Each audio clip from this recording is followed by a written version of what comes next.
The Alien Gambit is a wild and unpredictable twist in the Caro-Kann defense, built to shock unprepared opponents. In this video, we break down its most dangerous traps and quick tactical strikes that can lead to fast victories. Get ready to unleash the chaos of the Alien Gambit. In the main position, most players respond with knight to f6, aiming to trade knights and head to a quiet, balanced variation. However, white has a surprising option, the unusual move knight to g5. When black tries to chase the knight away with pawn to h6, white suddenly sacrifices with knight takes f7. At first glance, it looks ridiculous, almost like white has given up a knight for no compensation, but the position is far more dangerous than it appears. Statistics show why this gambit is so effective. Knight takes f7 gives white an impressive 59% win rate, outperforming the standard main lines by a wide margin. Even though engines like Stockfish evaluate the sacrifice as minus 1.5 in black's favor, the practical reality is very different. White's attacking ideas are easy to find. The queen can join the attack quickly, the remaining knight can jump into aggressive squares, and black is often completely unprepared.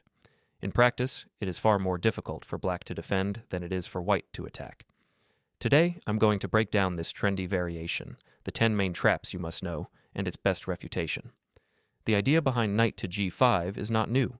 In the classical Caro-Kann lines, such as the Karpov variation, black sometimes plays knight to d7 before developing the knight to f6, and in those positions, knight to g5 is actually considered a main move.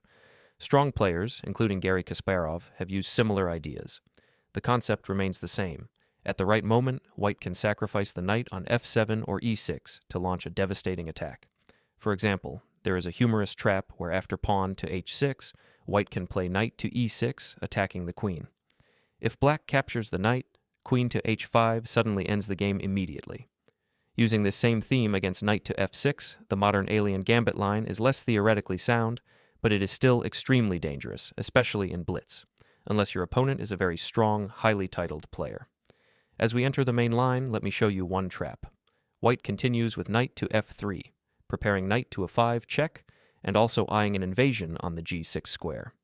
If black tries to guard against this by playing knight to a7, white responds with bishop to c4 check. Black has several reasonable options. For example, they might retreat the king. White then simply castles. On the surface, it looks like nothing special is happening. Black is still ahead by a piece, and there is no immediate checkmate threat, but the danger is coming fast, and black's position can collapse before they realize what is happening. Your opponent now attacks the bishop, but you simply retreat it to d3, preparing bishop to g6 check. Your knight is ready to jump forward as well, and suddenly black starts to feel uncomfortable. Even though black has an extra minor piece, it's not easy for them to stop all of white's threats. Quite often, black will try bishop to g4, attempting to pin your knight to your queen so you cannot continue the attack. But interestingly, white can still play the key move, sacrificing the queen anyway. After this sacrifice, black is lost. If black captures the queen, they immediately get hit with a brutal checkmate using bishop to g6, and that is trap number 1. Now going back, if your opponent is more cautious and understands the danger, they may try queen takes d4 instead. This seems logical. Black gives the queen an escape square, attacks your knight, and also defends the bishop. It looks strong at first glance. But here comes the second trap, one of the most common in this entire variation. Bishop to g6 check. It's a discovered attack. Check to the king and an attack on the queen at the same time. On the next move, white simply captures the queen and wins the game. Here are 2 more very common traps in this variation, and since this line has become extremely trendy, you really need to know them. Quite often, black plays bishop to g4, which is actually a major mistake, yet still one of the most frequently played moves. This allows knight to e5 check, and black loses the bishop on the next move. But the trap doesn't end there. If black retreats the king to g8, you could simply capture the bishop and enjoy an extra pawn with an attack.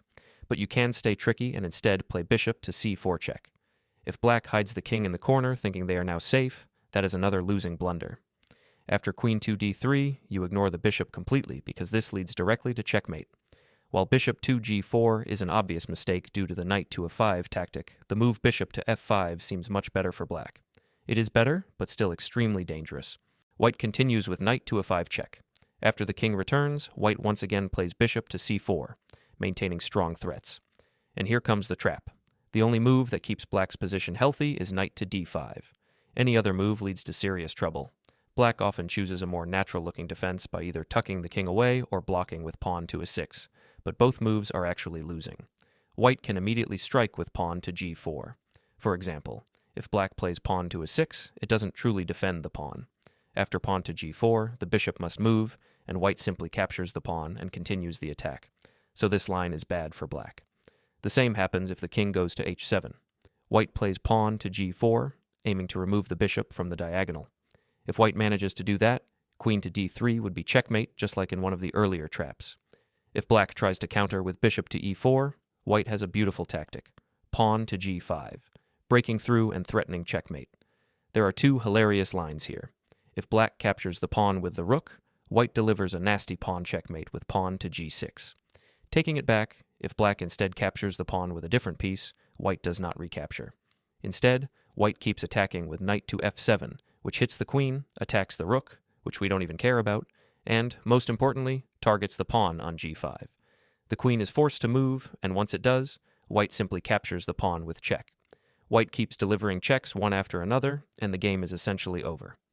The king cannot retreat because white would win the queen, and the king also does not want to step to h6 because of the x-ray threats, but white will force it anyway. For example, if the king goes there, white plays bishop to f7, forcing the king onto the dangerous square. After that comes a powerful discovered check, and everything collapses. White can finish the game with something like queen to h5 checkmate. After you play knight to f3, aiming for knight to e5 check, most opponents will try knight to d7, guarding that square. At this moment, you do not want to jump to e5 because black would simply trade queens, end your attack, and comfortably win thanks to their extra material. Instead of knight to a5, white continues with bishop to c4, attacking the king from a different angle. And here comes another very common mistake. Black drops the king back to e8, walking straight into more danger. Black should have played pawn to a6, but many players naturally try to bring the king back to its original square, thinking it is safe there, surrounded by pieces. This is a major mistake, because later in the game, white will always have the powerful idea of bringing the queen to g6 with a devastating attack. In fact, white can even play queen to g6 immediately. It is not the objectively strongest move, but in practice it wins often, because opponents respond with the most natural idea: knight to b6, giving the king an escape square. White shuts this down instantly with knight to a5, and queen to g6 delivers checkmate on the next move. Black has no defense. In some cases, bishop to f7 is also checkmate. Since the Alien Gambit is becoming so popular, many opponents will be prepared, but there is still a way to trick them. Instead of pushing pawn to d4, you can choose the two knights variation. Most opponents will repeat their usual setup, because they don't know the deeper grandmaster ideas. They will still aim for the trade and play knight to f6, hoping to reach familiar positions. Now white can still enter the same gambit structure. After the exchange, there is an important difference. Instead of having a pawn on d4, you have a knight on f3, and you can use that immediately. White plays knight to a 5 check right away. Black had no time to play knight to d7 and guard the square, so the check is unstoppable. The trap here is simple. If black goes king to e8, they lose instantly.